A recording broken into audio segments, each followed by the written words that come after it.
Hey everyone, how you all? I hope you all are good and preparing for your upcoming exam. इस video में मैं आपको बताऊंगा कि किसी भी मॉक को आपको कैसे एनालाइज करना चाहिए। जिन लोगों को प्रॉब्लम आती है कि मेरा स्कोर जो है 50, 60, 55 पे स्टक हो जाता है, इससे आगे मैं नहीं बढ़ पा रहा हूँ, तो उसके दो कारण हो सकते हैं। या तो आप प्रॉपरली मॉक को एनालाइज नहीं करते हो, या फिर आपकी एक्यूरेसी ही इंप्रूव नहीं हो रही। हर बार आप अटेम्प्ट तो करते हो 65-70 क्वेश्चन, लेकिन 10-15 गलत होने की वजह से आपका स्कोर वहीं आगे रुक जाता है। तो इस चीज़ को कैसे आपको इंप्रूव करना है वो मैं आपको इस वीडियो में बताता हूँ कि मेनली आपको किन चीज़ों पे हमेशा ध्यान देना चाहिए, जिससे आपका स्कोर डेफिनेटली इंप्रूव होगा, नहीं तो नहीं होगा। ठीक है, तो इसके पिछले वीडियो में मैंने बताया था कि मॉक को अटेम्प्ट कैसे करना है। तो ये जो सभी वीडियोस हैं मैं बिगिनर्स के लिए बना रहा हूँ, जो 2023 में एग्जाम्स पहली बार टारगेट कर रहे हैं उनके लिए। ठीक है, तो उसके पहले मैं आपको बता दूं, हमेशा मंथ के एंड में एक सेल आती है टेक्स्ट बुक की, तो वो फिर से आई है। 2 दिन के लिए ये रहती है, कल और आज, यानी आज इसका लास्ट डेट 28, तो 29 ऑफ मार्च। तो इसमें आपको जो पास है उस पर डबल वैलिडिटी मिल रही है, यानी 251 रुपीज़ में जो आप परचेस करोगे उसकी इस साल के साथ साथ अगले साल की भी वैलिडिटी है। 2 साल के लिए आपको वो मिल रहा है।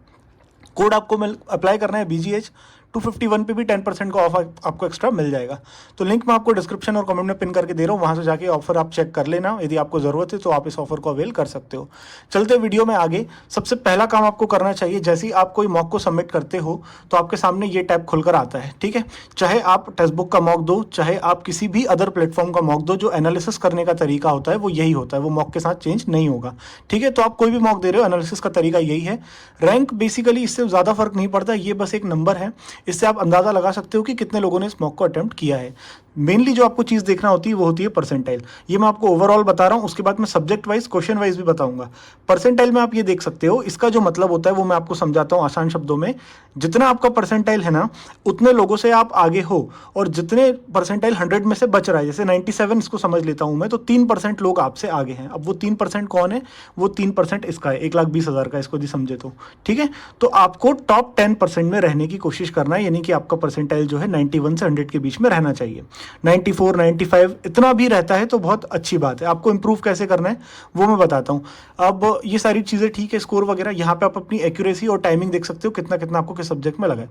आपको जो मेन एनालिसिस करना है ना, वो सबसे पहले जाना है सब्जेक्ट वाइज सॉल्यूशन पे। 3 काम आपको करना होते हैं।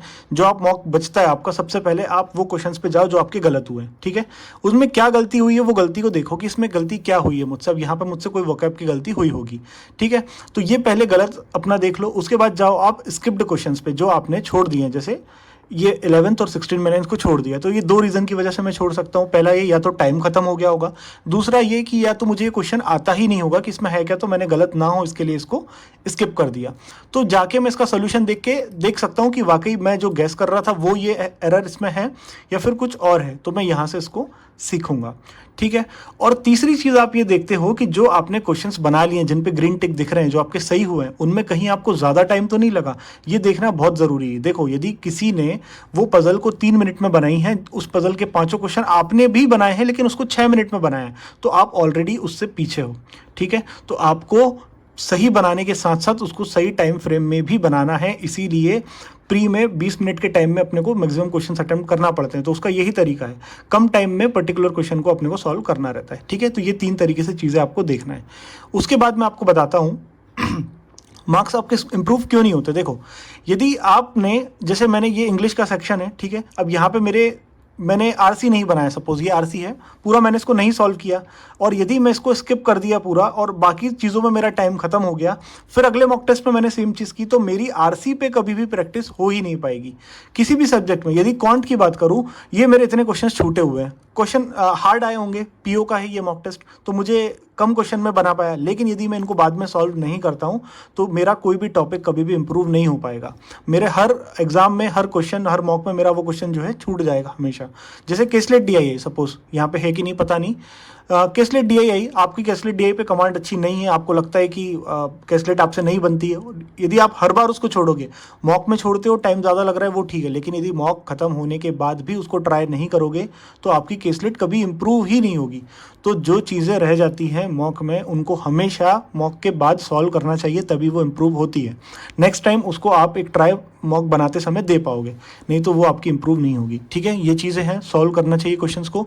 अब जैसे यहाँ पे आपको ये रेड बटन दिखा रहा है, हर मॉक टेस्ट में ऐसा दिखाता है, ये टाइमिंग आपको दिखाता है कि आपका टाइम कैसा रहा उसमें, आपने जल्दी बनाया उस क्वेश्चन को या बाकियों के कंपेरिजन में बहुत ज़्यादा टाइम लिया, तो बहुत ज़्यादा दिक्कत है। आपको उसको कम टाइम फ्रेम में जल्दी से जल्दी बनाने की कोशिश करना है। यदि ज़्यादा टाइम लग रहा है, उसका सिंपल सा मतलब ये है आपकी उस पर्टिकुलर टॉपिक पे प्रैक्टिस कम है, तो उसकी आपको प्रैक्टिस करना होगी।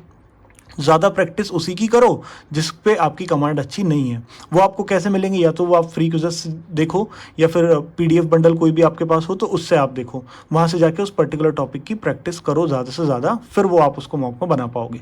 तो ये कुछ 4-5 बातें होती हैं जो आपको मॉक एनालिसिस करते वक्त ध्यान देना चाहिए।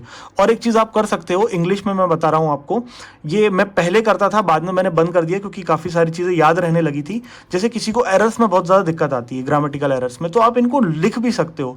आप अपनी एक कॉपी बना लो, रफ नोटबुक बना लो, उसमें जो भी ये एरर है ना, जैसे यहाँ किसके सॉल्यूशन पे जाता हूँ तो इसमें नीचे इन्होंने अच्छे से एक्सप्लेन किया हुआ है कि ये किस टॉपिक का एरर है, ठीक है, और इसमें क्या गलती थी वो भी इसमें बताया हुआ है। तो आप इन चीज़ों को ना शॉर्ट में लिख सकते हो। जैसे ये बताया वो सब्जेक्ट वर्ब एग्रीमेंट का एरर है, नेक्स्ट टाइम किसी भी मॉक में यदि आपका एरर गलत होता है या स्किप होता है, तो यदि वो इस टॉपिक से है तो वापस आप उसको रीचेक कर सकते हो कि यार ये मैंने पहले भी गलत किया है क्या।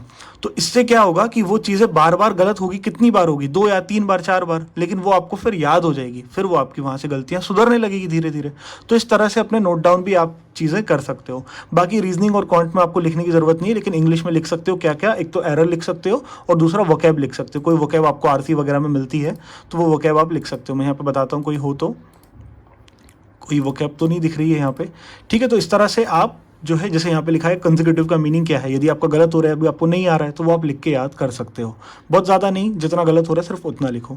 और रीजनिंग में पजल पे ध्यान देना है मेनली, कि किस पजल में आपको कितना टाइम लग रहा है। कोई जैसे अनसर्टेन नंबर वाली पजल है जिसमें पता नहीं कितने लोग बैठे हैं, उस टाइप की पजल में ज़्यादा टाइम लगता है हर मॉक में, तो उसको एनालाइज करके आप कोशिश करो कि ज़्यादा से ज़्यादा उस टाइप की पजल्स की प्रैक्टिस करो, ताकि वो एग्जाम में यदि आपके सामने आए तो आपको स्किप ना करना पड़े और उसमें आपको ज़्यादा टाइम ना लगे। ठीक है, तो इन सब बातों का आपको किसी भी मॉक को एनालाइज करते वक्त ध्यान देना चाहिए। और कोई क्वेरी आपकी हो, कोई वीडियो के लिए आपको रिक्वायरमेंट हो, तो वो आप कमेंट में लिख सकते हो। मिलते हैं अगले वीडियो में। I hope this video will help you guys and I hope to see you in the next one. Goodbye, take good care of yourself, bye.